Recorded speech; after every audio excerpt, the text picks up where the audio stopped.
السلام عليكم ورحمة الله وبركاته. الحمد لله رب العالمين والصلاة والسلام على سيد الأنبياء والمرسلين نبينا محمد وعلى آله وصحبه أجمعين ومن تبعهم بإحسان إلى يوم الدين. بلوغ المرام میں قضاء حاجت کے آداب کے تعلق سے حدیثوں کا سلسلہ ہم گزشتہ ہفتے سے پڑھ رہے ہیں. حدیث نمبر 91. وعن عيسى بن يزداد أو ازداد عن أبيه رضي الله عنه قال قال رسول الله صلى الله عليه وسلم إذا بال أحدكم فلينتر ذكره 3 مرات. رواه ابن ماجة بسند ضعيف.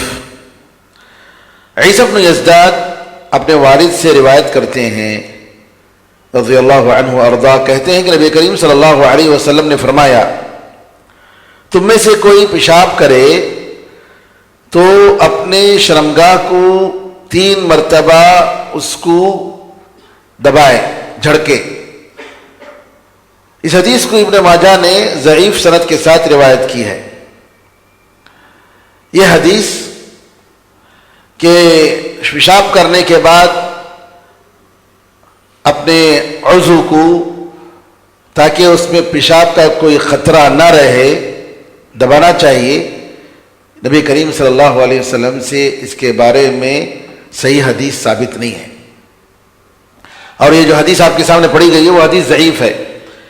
امام نووی رحمۃ اللہ علیہ فرماتے ہیں کہ سارے علماء کا اس بات پر اتفاق ہے کہ یہ حدیث ضعیف حدیث ہے.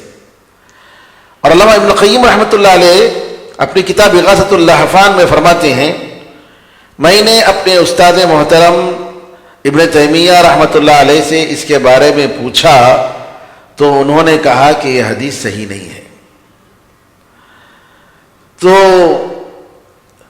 یہ جو حدیث، اس میں جو مسئلہ آیا ہے، علماء نے بعض میڈیکل لحاظ سے بھی کہا ہے کہ یہ صحیح نہیں ہے کہ اپنے شرمگاہ کو پیشاب کے خطرے رکھنے کے خطرے سے جو ہے اس کو دبانا، نکالنے کی یہ جو ہے طبیعت کے لحاظ سے بھی، انسان کی صحت کے لیے بھی یہ مضر ہے. بہرحال نبی کریم صلی اللہ علیہ وسلم کی صحیح حدیث اس سلسلے میں کچھ نہیں ہے، لہٰذا یہ عمل بھی کرنا نہیں چاہیے، بلکہ ابن تیمیہ نے کہا کہ یہ بدعت ہے. اور ابن تیمیہ رحمۃ اللہ علیہ فرماتے ہیں کہ پیشاب وہ اللہ تعالیٰ نے ایسا انتظام کیا ہے کہ وہ اپنے سے نکلتا ہے، اللہ نے ایسا سسٹم بنایا ہے. اور شیخ عبد الرحمن سعدی رحمۃ اللہ علیہ کہتے ہیں کہ صحیح بات یہ ہے کہ یہ مستحب بھی نہیں ہے کہ آدمی اپنے شرمگاہ کو پوچھے، یعنی مطلب پیشاب نکالنے کے غرض سے، اور یا ہے کہ دبائے، اور اس کی وجہ سے وسوسہ پیدا ہوتا ہے، پتہ نہیں پیشاب کا خطرہ ہے یا نہیں ہے، یہ ساری چیزیں پیدا ہوتی ہیں. لہٰذا جو ہے اس حدیث کا کوئی اعتبار نہیں ہے، کیونکہ وہ سندن ہی ضعیف ہے. ایسے بعض حدیثیں آتی ہیں کہ ضعیف حدیثیں نبی کریم صلی اللہ علیہ وسلم سے ان کا ثبوت نہیں ہے، اور جب ثبوت نہیں ہے تو اس پر عمل کرنے کی ضرورت نہیں. ہاں، بعض دوسری حدیثیں ہیں کہ جن کی تائید قرآن و حدیث کے عام نصوص سے ملتی ہے، جنرل باتوں سے قرآن و حدیث کی تائید، قرآن و حدیث سے تائید ہوتی ہے. تو علماء نے جو ہے ایسے موقع پر ضعیف حدیث کو ذکر کرنا مناسب سمجھا. ضعیف حدیث کو کیوں ذکر کرتے ہیں کہ وہ ان کا خیال ہے، جیسے کہ امام احمد رحمۃ اللہ علیہ کا خیال ہے کہ لوگوں کے جو خیالات ہیں، قیاس، ان کے جو آراء ہیں، اس سے ضعیف حدیث بہتر ہے. لیکن یہ کب ہے؟ جب اس ضعیف حدیث کی تائید قرآن اور حدیث کے جنرل باتوں سے ہوتی ہو. اگر اس سے تائید نہ ہوتی ہو تو ضعیف حدیث پر عمل نہیں کرنا چاہیے. اسی طریقے سے ایک اور حدیث قضاء حاجت کے تعلق سے، حدیث نمبر 92. عن ابن عباس رضی اللہ عنہما ان النبی صلی اللہ علیہ وسلم سأل اہل قباء فقال ان اللہ یثنی علیکم فقالوا انا نتبع الحجارة الماء. رواه البزار بسند ضعيف واصله في ابي داود وصححه ابن خزیمہ من حدیث ابی ہریرہ رضی اللہ عنہ بدون ذکر الحجارہ. عبداللہ ابن عباس رضی اللہ تعالیٰ عنہما سے روایت ہے کہ نبی کریم صلی اللہ علیہ وسلم نے اہل قباء سے پوچھا، قباء والے جو قباء میں رہتے تھے، فیہم رجال یحبون ان یتطہروا، فیہ رجال یحبون ان یتطہروا، کہ یہاں کچھ ایسے لوگ ہیں جو پاکی صفائی کو پسند کرتے ہیں. تو نبی کریم صلی اللہ علیہ وسلم نے فرمایا کہ اللہ تعالیٰ نے تمہاری تعریف کی ہے. ان لوگوں نے کہا کہ ہم لوگ پتھر سے پاکی صفائی کے بعد پانی سے بھی پاکی صفائی کرتے ہیں، پتھر کے بعد پانی سے بھی ہم پاکی صفائی کرتے ہیں. تو یہ حدیث بزار نے روایت کی، لیکن خود ابن حجر نے گزشتہ حدیث کی طرح اس کو بھی ضعیف قرار دیا. لیکن ابو داؤد میں اور دوسری روایتوں میں پتھر کے ذکر کے بغیر ہے، گرچہ کہ تاریخ کی روایتوں میں، سیرت کی روایتوں میں یہ آیا ہے کہ اہل قباء پتھر کا استعمال بھی کرتے تھے، اس کے بعد پانی کا بھی استعمال کرتے تھے، دونوں کا. تو لیکن علماء نے کہا کہ پتھر کا ذکر جو آئے اہل قباء کے تعلق سے، اس کے تعلق سے صحیح حدیث آئی نہیں ہے. ہاں پانی کے تعلق سے آیا ہے کہ وہ لوگ پانی کے ذریعے پاکی صفائی کرتے تھے. شیخ البانی رحمۃ اللہ علیہ نے فرمایا کہ قرآن کریم کی جو آیت نازل ہوئی کہ فیہ رجال یحبون ان یتطہروا، کہ یہاں ایسے کچھ لوگ ہیں اہل قباء کے تعلق سے کہ وہ لوگ پاکی صفائی کو پسند کرتے ہیں، تو یہ جو ہے پانی کے استعمال کے تعلق سے ہے کہ یہ لوگ استنجا کرتے ہیں تو پانی کے ذریعے پاک کرتے ہیں، جیسا کہ ابو داؤد کی روایتوں سے یہ ثابت ہے. تو پتھر کا جو ذکر آیا ہے اہل قباء کے تعلق سے وہ روایت صحیح نہیں ہے.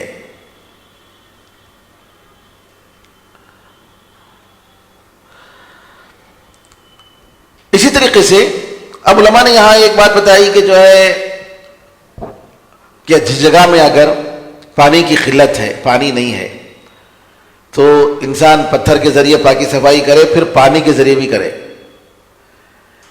پھر اس کے بعد علماء نے یہ کہا، دوسرا یہ ہے کہ صرف پانی کا استعمال، اس کے بعد کا جو لیول ہے پانی کا استعمال. پھر اگر پانی نہیں ہے پتھر کا استعمال تب ٹھیک ہے. ویسے پانی رہتے ہوئے بھی اگر پتھر کے استعمال کے ذریعے پاک صاف ہو جاتا ہے تو کافی ہے.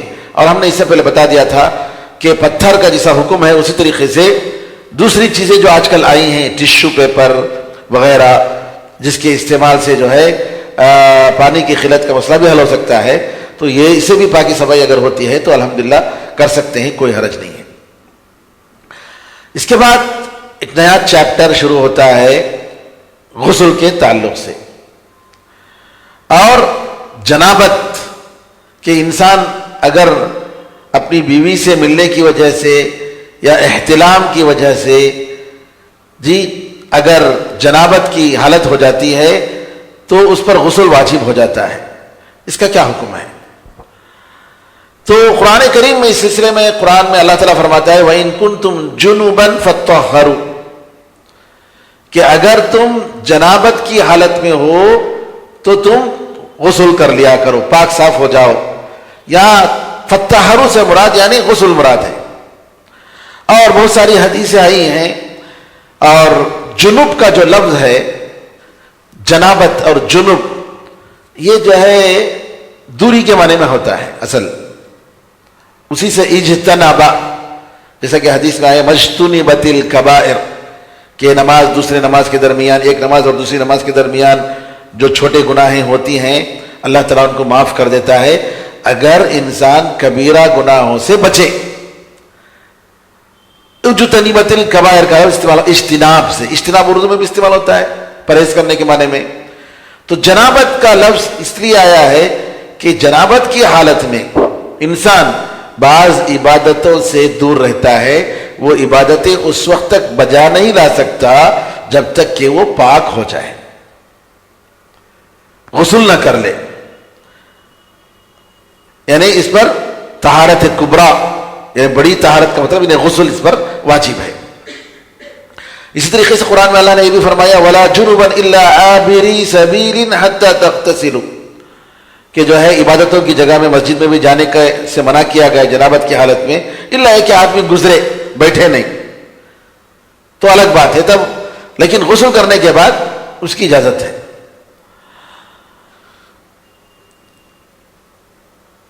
اور غسل سے انسان ایک تو پاک صاف ہوتا ہے، اور ساتھ ہی یہ کہ اس کو نشاط اور چستی آتی ہے، اور انزال کی وجہ سے، بیوی سے ملنے کی وجہ سے جو سستی آتی ہے وہ سستی سے بدل کر غسل کی وجہ سے چستی آ جاتی ہے۔ اب یہاں اس تعلق سے جو حدیثیں آئے ہیں ان کا ذکر ہے۔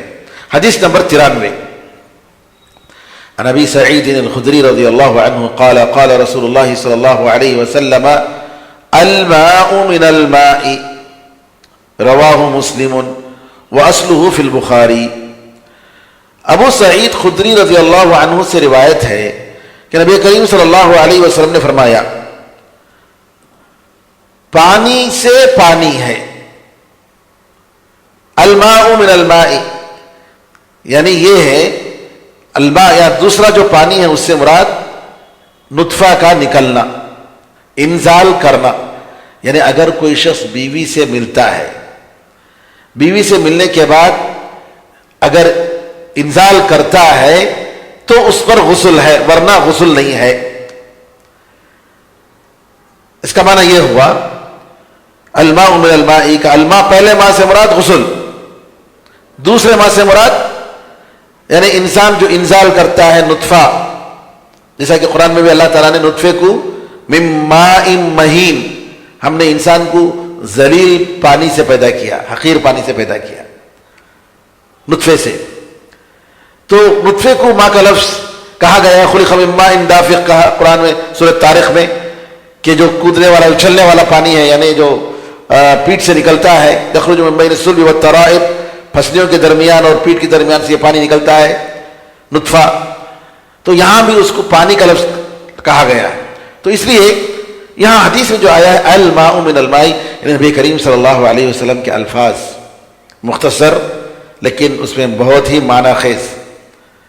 تو یہاں آپ نے الماء من الماء، یعنی اگر انسان اپنی بیوی سے ملنے کے بعد اس کا نطفہ نکلتا ہے، منی نکلتا ہے، تب جو ہے کیا ہے، اس پر غسل واجب ہے، ورنہ غسل واجب نہیں ہے۔ یہ جو ہے پہلی روایت ہے، اور اس سلسلے میں علماء نے کہا کہ یہ حدیث منسوخ ہے۔ یہ حدیث منسوخ کا مطلب یہ پہلے حکم تھا کہ آدمی جب ملے اور اگر انزال نہ کرے تو اس پر غسل نہیں، یہ پہلے حکم تھا۔ بعد میں نبی کریم صلی اللہ علیہ وسلم نے آپ سے یہ باتیں سے ثابت ہیں کہ آپ نے فرمایا اور آپ نے غسل بھی کیا کہ جو ہے آدمی چاہے انزال کرے یا نہ کرے، منی کا نزول ہو یا نہ ہو، صرف اگر بیوی سے ملتا ہے تو اس پر غسل واجب ہو جاتا ہے۔ اس سلسلے میں دوسری حدیث بھی یہاں آ رہی ہے، ابو ہریرہ رضی اللہ تعالیٰ عنہ کی حدیث ہے، حدیث نمبر 94، عن ابی ہریرہ رضی اللہ عنہ قال قال رسول اللہ صلی اللہ علیہ وسلم اذا جلس بین شعبها الاربع ثم جہدها فقد وجب الغسل، متفق علیہ۔ وزاد مسلم وان لم ينزل۔ ابو ہریرہ رضی اللہ عنہ فرماتے ہیں کہ نبی کریم صلی اللہ علیہ وسلم نے فرمایا اگر شوہر اپنی بیوی کے 4 حصوں پر بیٹھ جائے، یعنی 2 ہاتھ اور 2 پیر، یعنی جماع کے وقت کی جو حالت ہے اس کا ذکر ہے، ثم جہدها، پھر اس کے بعد زور لگاتا ہے، تو اس پر غسل واجب ہو گیا۔ یہاں انزال کا یا منی کا ذکر نہیں ہے، منی کے بغیر بھی انزال کے بغیر بھی غسل اس پر واجب ہو جاتا ہے۔ مسلم میں ایک روایت کا ایک لفظ کا اضافہ ہوا ہے، وَإِن لَمْ يُنزِلْ، اگرچہ وہ انزال نہ کرے، اگرچہ وہ انزال نہ کرے۔ تو یہاں پر اس حدیث میں صاف طور پر بتایا گیا کہ اگر انزال ہو یا نہ ہو، انسان اگر بیٹھ کر اپنی بیوی کہ چت بیٹھ کر اس پر جو ہے جب جمع کرتا ہے اور اپنے عضو کو اس کی شرمگاہ میں جب داخل کرتا ہے، چاہے وہ انزال کرے یا نہ کرے اس پر غسل واجب ہے۔ تو یہاں پر یعنی جہدہ کا جو لفظ ہے زور لگانا، اس کی دوسری تفسیر دوسری روایتوں میں آئی ہے وَأَلْزَقَ الْخِتَانَ بِالْخِتَانِ، یعنی ختنے کی جگہ کو ختنے کی جگہ سے ملاتا ہے۔ اس کا مطلب یعنی شرمگاہ کو، شوہر اپنی شرمگاہ کو بیوی کی شرمگاہ سے ملاتا ہے۔ تو یہاں ختنے سے مراد وہ چمڑا جو ختنہ کرنے کے بعد سامنے کا حصہ نکل آنے کے بعد جو پیچھے رہتا ہے وہ مراد ہے، سامنے کا حصہ نہیں ہے صرف۔ یعنی جب ختنہ کرتے ہیں تو کیا کرتے ہیں، چمڑا جو ہے کاٹ کر اس کو جو ہے پیچھے کر دیتے ہیں، سامنے کا حصہ رہتا ہے۔ آج کل بعض لوگ جو اس کو نکال بھی دیتے ہیں، تو جو سامنے کا حصہ ہوتا ہے اس کو عربی میں حشفہ کہتے ہیں، جو حصہ جو ہے چمڑے کے بغیر ہوتا ہے، اس کا صرف اگر ٹچ ہو جاتا ہے تو اس سے جو ہے غسل واجب نہیں ہوتا۔ بعض لوگوں نے یہ سمجھا کہ اگر میاں بیوی اگر ملتے ہیں اور جو ہے مرد کی شرمگاہ عورت کی شرمگاہ سے جو ہے اگر صرف ٹچ کرے غسل واجب نہیں، ایسا نہیں ہے، بلکہ جو ہے باقاعدہ یہ جو حصہ ہے جو حصہ چمڑے سے نکلا ہوا ہے وہ حصہ عورت کی شرمگاہ میں داخل ہو تبھی جو ہے غسل واجب ہوگا، صرف جو ہے لگانے سے غسل واجب نہیں ہوگا۔ ابی بن کعب رضی اللہ تعالیٰ عنہ کی یہ روایت مستد احمد ہے، کہتے ہیں کہ علماء نے کہا کہ یہ الماء من الماء، کہ انسان پر غسل اسی وقت واجب ہوگا جب انزال کرے، ورنہ نہ ہو نہیں۔ یہ نبی کریم صلی اللہ علیہ وسلم نے اسلام کے شروع میں آپ نے اجازت دی تھی، بعد میں آپ نے غسل کرنے کا حکم دیا۔ ابی بن کعب رضی اللہ عنہ فرماتے ہیں، یعنی صحابی نبی کریم صلی اللہ علیہ وسلم کے بارے میں فرماتے ہیں کہ ابو ہریرہ کی جو پہلی والی حدیث ہے الماء من الماء، کہ انزال کرنے ہی سے غسل واجب ہوگا، یہ پہلے حکم تھا، رخصت تھی۔ بعد میں نبی کریم صلی اللہ علیہ وسلم نے بیوی سے ملنے پر ہر حالت میں غسل کرنے کا حکم دیا۔ امام اسماعیلی رحمۃ اللہ علیہ فرماتے ہیں کہ یہ حدیث صحیح بخاری کے شرط کے مطابق ہے، اور یہ حدیث بالکل صریح ہے اس بات پر کہ جو الماء من الماء والی جو روایت ہے وہ منسوخ ہے۔ پہلے حکم تھا، اور اب یہ ہے کہ انسان اگر اپنی بیوی سے ملتا ہے چاہے انزال کرے یا نہ کرے اس پر غسل کرنا ضروری ہے۔ اور قرآن کریم کی آیت وَإِن كُنتُمْ جُنُبًا فَطَّهَّرُوا، کہ اگر تم جنابت کی حالت میں ہو تو غسل کر لیا کرو، پاکی صفائی اختیار کرو، تو مطلب غسل کر لیا کرو۔ تو یہ جو حکم ہے، مطلب انسان جب ملتا ہے اپنی بیوی سے تو جنابت کی حالت میں ہو گیا، چاہے انزال ہو یا نہ ہو۔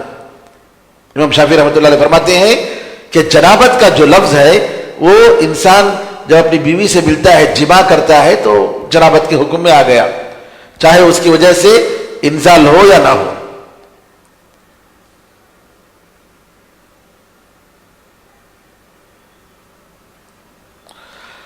حدیث نمبر 95 عن ام سلمة ان ام سليم وهي امرأة ابي طلحة قالت يا رسول الله ان الله لا يستحيي من الحق فهل على المرأة الغسل اذا احتلمت؟ قال نعم اذا رأت الماء۔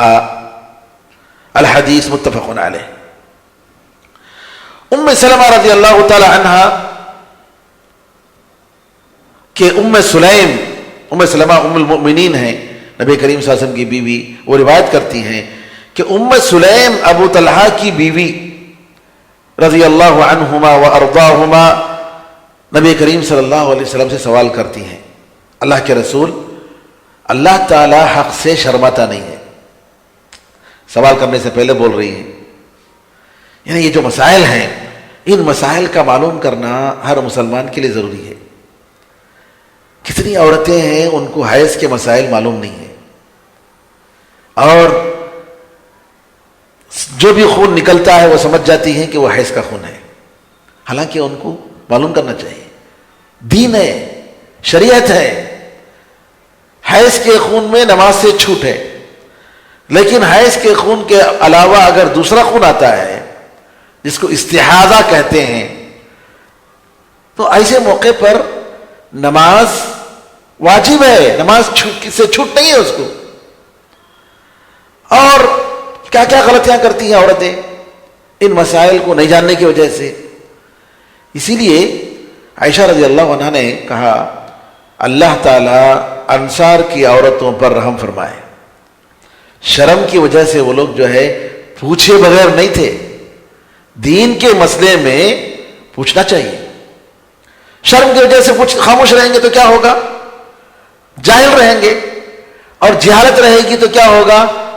بغیر علم کے اللہ تعالیٰ کی عبادت کریں گے، اور بغیر علم کی عبادت کریں گے تو نعوذ باللہ عیسائیوں کی حالت ہو گئی۔ پتہ نہیں اللہ خوش ہوتا ہے کہ اللہ ناراض ہوتا ہے، ان کو معلوم نہیں ہے۔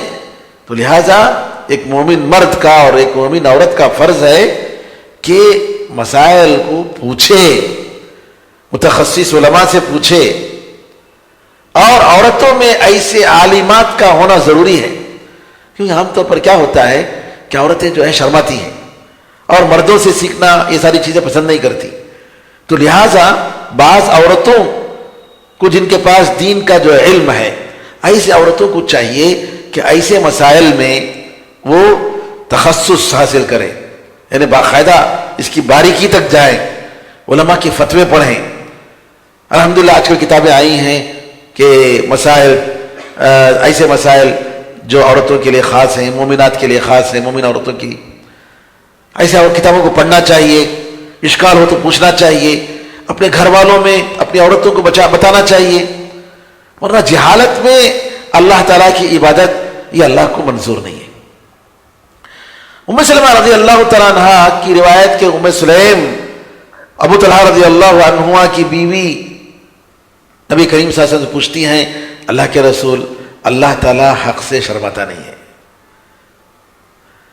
تو کیا میں سوال کرتی ہوں عورت کے اوپر غسل واجب ہے اگر وہ رات میں خواب میں اس کو احتلام ہو جائے، نیند کی حالت میں اگر احتلام ہو جائے، پانی اگر نکل جائے تو کیا اس پر غسل واجب ہے؟ نبی کریم صلی اللہ علیہ وسلم نے کہا کہ ہاں، اگر وہ پانی کو دیکھے، یعنی عورت کا بھی پانی ہوتا ہے، اور جب عورت خواب میں دیکھتی ہے کوئی جنسی کام کرتے ہوئے، خواہش اپنا وہ پوری کرتے ہوئے ایسا کچھ کام دیکھتی ہے، خواب دیکھتی ہے، اور پھر اس کے بعد یا دیکھے بغیر بھی کبھی ہو جاتا ہے انزال، خیال ہوتا ہے اور جو ہے انزال ہو جاتا ہے، تو ایسے موقع پر عورت پر بھی غسل واجب ہے۔ یہ حدیث بخاری اور مسلم کی حدیث ہے، دونوں نے اپنے صحیح میں اس کو ذکر فرمایا۔ تو جیسا کہ میں نے کہا کہ اس حدیث سے معلوم ہوا کہ عورت جس طریقے سے، مرد جس طریقے سے انزال کرتا ہے خواب دیکھنے پر، ایسے جنسی خواب وغیرہ دیکھنے سے کیا ہوتا ہے کہ اس کو احتلام ہو جاتا ہے، اور احتلام ہونے پر مرد کو غسل کرنا پڑتا ہے، واجب ہے، اس کے بغیر اس کی نماز قبول نہیں ہوگی۔ بالکل یہی حکم ہے عورت کے ساتھ بھی، عورت کا بھی پانی ہوتا ہے۔ اور اس سلسلے میں ایک اور روایت بھی آتی ہے کہ انس رضی اللہ تعالیٰ عنہ فرماتے ہیں کہ نبی کریم صلی اللہ علیہ وسلم نے عورت کے بارے میں بتایا کہ عورت خواب میں جیسے مرد دیکھتا ہے ویسے دیکھتی ہے، تو نبی کریم صلی اللہ علیہ وسلم نے فرمایا کہ وہ غسل کرے گی، اس کو غسل کرنا چاہیے۔ صحیح بخاری کے اور صحیح مسلم کی حدیث۔ امام مسلم نے کچھ الفاظ کا اضافہ کیا، آپ نے کہا تو ام سلمہ نے پوچھا کیا یہ ہوتا ہے؟ یہ ہوتا ہے، یعنی عورت کی طرف سے پانی نکلتا ہے؟ تو نبی کریم صلی اللہ علیہ وسلم نے کہا کہ ہاں، عورت کی طرف سے بھی پانی نکلتا ہے، ورنہ بچہ جو ماں کی مشابہت اختیار کرتا ہے، کبھی ماں کی طرح ہوتا ہے، کبھی باپ کی طرح ہوتا ہے، یہ ماں کی طرح ہوتا ہے، یہ شباہت کہاں سے آتی ہے؟ آپ نے نبی کریم صلی اللہ علیہ وسلم نے پوچھا کہ یہ ماں کی طرح جو بچے کی شکل جو ہوتی ہے یہ کہاں سے آتی ہے؟ اس کے پانی کی وجہ سے، اس کے پانی کی وجہ سے۔ قرآن میں اللہ تعالیٰ نے فرمایا من نطفۃ امشاج، نطفہ ملا جلا، یعنی دونوں کا ملا جلا پانی، شوہر اور بیوی کا۔ اور ایک حدیث میں یہ بھی آیا ہے کہ نبی کریم صلی اللہ علیہ وسلم نے فرمایا کہ لڑکے کی جو شباہت، بچے کی جو شباہت ہوتی ہے ماں سے یا باپ سے، جب لڑکے کا پانی، مرد کا پانی عورت کے پانی پر غالب آ جائے یا سبقت کر جائے تو لڑکا باپ کی طرح ہوتا ہے، اور اگر لڑکی کا پانی، شوہر کا پانی اپنی بیوی کا پانی شوہر کے پانی سے پہلے اگر سبقت کر جائے یا غالب ہو جائے تو بچہ کس کی طرح ہوتا ہے؟ بچہ جو ہے ماں کی طرح ہوتا ہے۔ تو پانی ہے اور پانی کی وجہ سے یہ شباہت آتی ہے۔ اور یہاں پر یعنی یہ بھی بات آئی کہ یہ جینیٹکس جو اثرات ہوتے ہیں، کہتے ہیں کہ کئی باپ دادا کے خاندان کا اس کا اثر ہوتا ہے بچے کے جو جینیات کہتے ہیں، جینیٹکس کہتے ہیں اس پر۔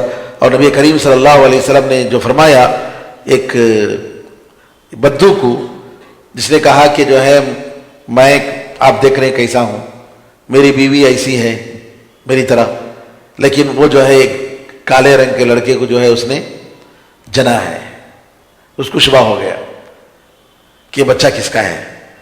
تو نبی کریم صلی اللہ علیہ وسلم نے کہا کہ کبھی تم نے اونٹوں کو دیکھا ہے؟ کہاں دیکھا؟ کس کلر کے؟ مطلب ایک ہی رنگ کے اونٹ ہیں، لال کلر کے ہیں اونٹ ہیں، کبھی کبھی اس میں دوسرے کلر کے بھی آ جاتے ہیں، سولے کلر کے آ جاتے ہیں، جبکہ خاندان جو ہے ان کا ہے وہ بڑا ایک سب جو ہے ایک ہی نسل کے تقریباً ہوتے ہیں۔ کہا کہ یہ نبی کریم صلی اللہ علیہ وسلم نے پوچھا کہ یہ جو دوسرے کلر کے جو اونٹ ہیں یہ کہاں سے ہو گئے، کیسے آ گئے؟ کہا کہ کسی رگ کا اثر ہو سکتا ہے۔ نبی کریم صلی اللہ علیہ وسلم نے فرمایا ہو سکتا ہے کہ یہ بھی کسی رگ کا اثر ہو، یعنی ماں باپ دونوں گورے ہیں، بچہ کیسے کالا ہو گیا، شیطان کو یہاں جگہ دینے کی ضرورت نہیں، یا دونوں ماں باپ کالے ہیں بچہ گورا ہو گیا، شیطان کو جگہ دینے کی ضرورت نہیں، ہو سکتا ہے کہ کسی رگ کی وجہ سے ہو۔ تو نبی کریم صلی اللہ علیہ وسلم نے اس طریقے سے ان کو سمجھایا کہ جیسے اونٹ ہیں ایک ہی جگہ پر، اور جو ہے وہ ایک ہی، مطلب ہے کہ ہو سکتا ہے کہ کئی زمانے سے ان کے پاس پل رہے ہوں اور سب ایک ہی کلر کے، لیکن کچھ اونٹ جو ہے دوسرے کلر کے ہیں۔ تو کیسے ہوتا ہے کہ رگ کے اثر کی وجہ سے ہوتا ہے کہ ایک رگ جو ہے اس کا اثر کی وجہ سے کالا ہو گیا، دوسرا رنگ آ گیا، بہرحال اس کا اثر پڑتا ہے۔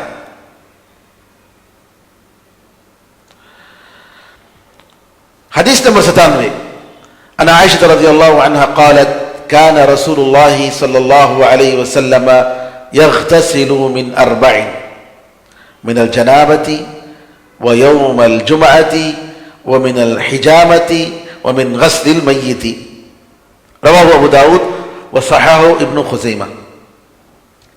عائشہ رضی اللہ تعالیٰ سے روایت ہے، کہتی ہیں کہ نبی کریم صلی اللہ علیہ وسلم 4 باتوں سے غسل کرتے تھے۔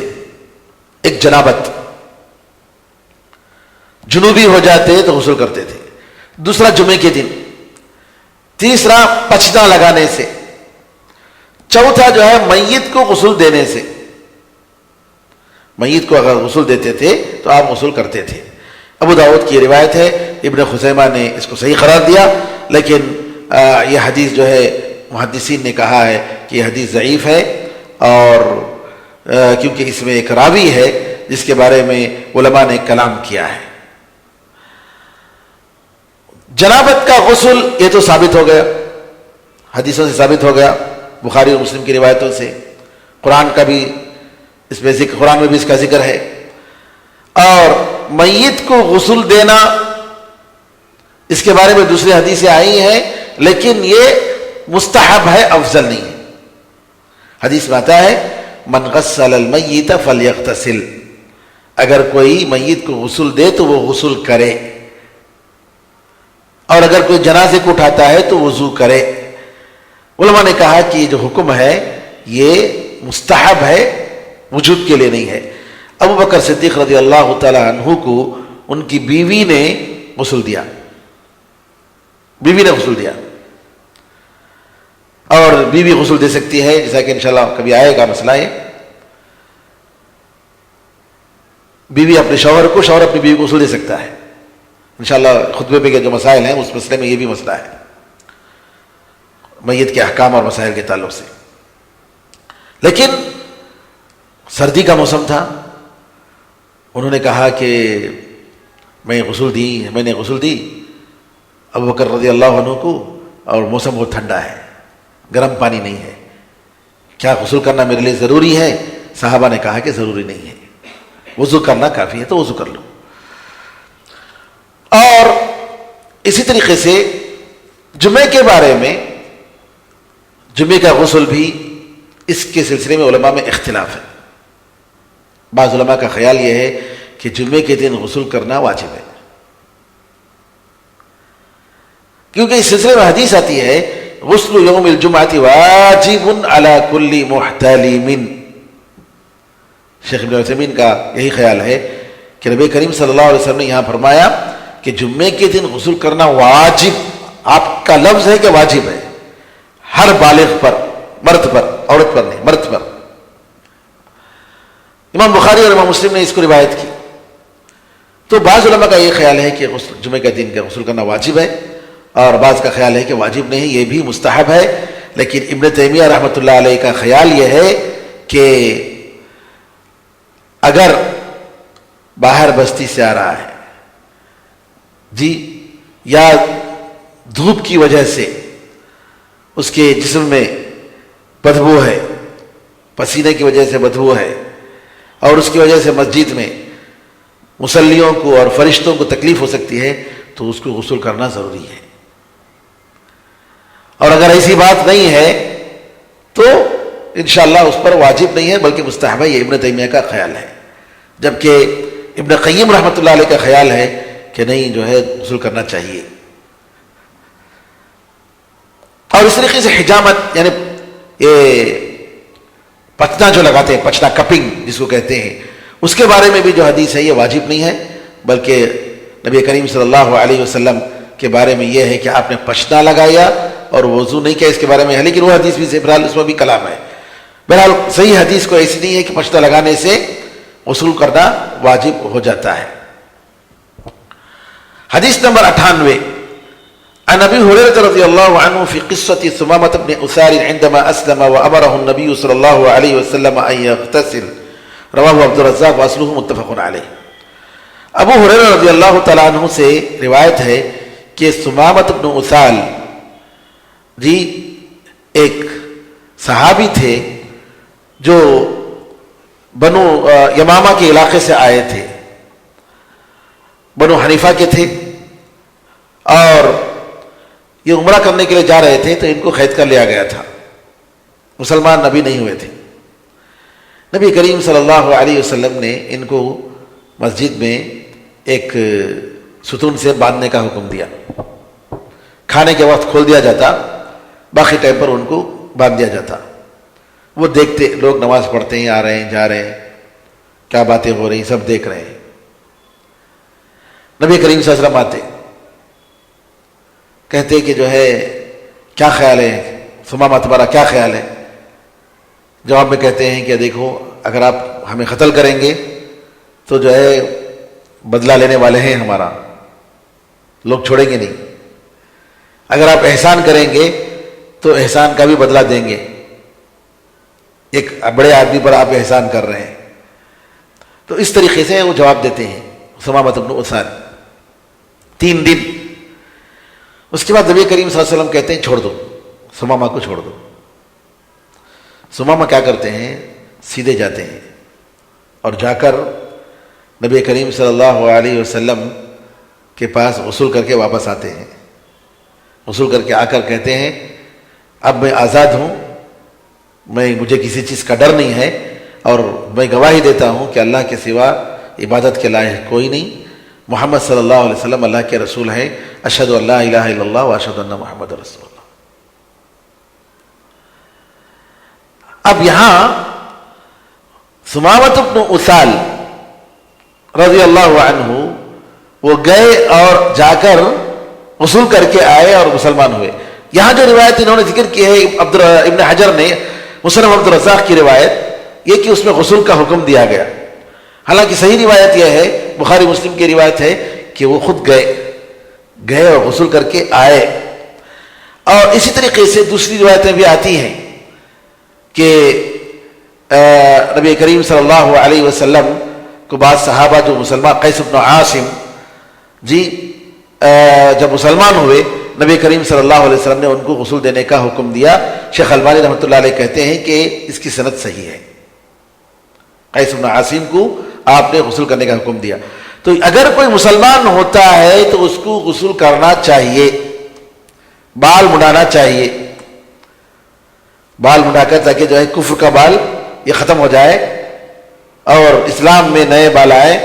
تو یہاں جو ہے نبی کریم صلی اللہ علیہ وسلم نے عصیم بن کثیر بن کلیب الحضرمی کی جو روایت ہے کہ وہ اپنے باپ اور ان کے دادا سے روایت کرتے ہیں کہ جب مسلمان ہوئے تو نبی کریم صلی اللہ علیہ وسلم نے فرمایا کفر کے بال کو گراؤ اور تم ختنہ کرو.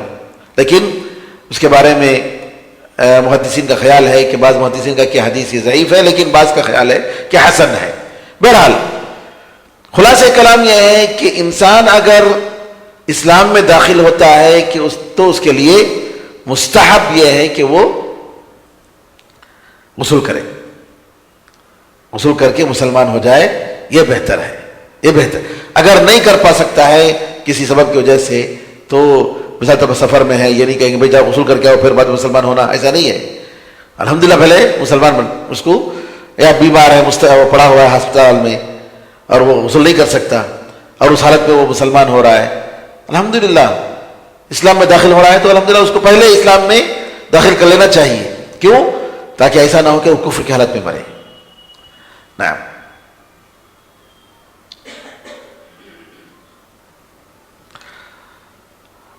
حدیث نمبر 99 آخری حدیث, ابو سعید خدری رضی اللہ تعالی عنہ کہتے ہیں کہ نبی کریم صلی اللہ علیہ وسلم نے فرمایا, یہی جمعے کے دن غسل یوم الجمعۃ واجب علی کل محتلم اخرجہ السبعہ, کہ جمعے کے دن غسل کرنا ہر بالغ انسان پر واجب ہے. اس کو کتب ستہ میں اور مسند احمد میں یہ حدیث موجود ہے. اور جیسا کہ میں نے کہا کہ واجب کا مطلب یہ کہ اس پر فرض ہے اور آدمی کو کوشش کرنی چاہیے, اور خاص طور پر جو لوگ اسکول یا کالج کو جاتے ہیں اگر وہ لوگ غسل کیے بغیر جاتے ہیں جمعے کے دن خاص طور پر تو اچھی بات نہیں ہے. جمعے کا دن ہے تو غسل کر کے جانا چاہیے. اور اس کی یعنی وہ تاکید کی کئی علماء نے اس کی یہ کہا ہے کہ یہ جو ہے واجب کا لفظ آپ نے جب استعمال کیا ہے تو کرنا ہی چاہیے, الا ہے کہ انسان مجبور ہو. جیسا کہ عثمان رضی اللہ تعالیٰ عنہ ایک مرتبہ جمعے کے دن عمر رضی اللہ تعالیٰ عنہ خطبہ دے رہے ہیں تو مارکیٹ سے آتے ہیں, پتہ نہیں تھا کہ جمعے کا وقت ہو گیا ہے, معلوم نہیں ہو پایا, گھڑی کا زمانہ نہیں تھا.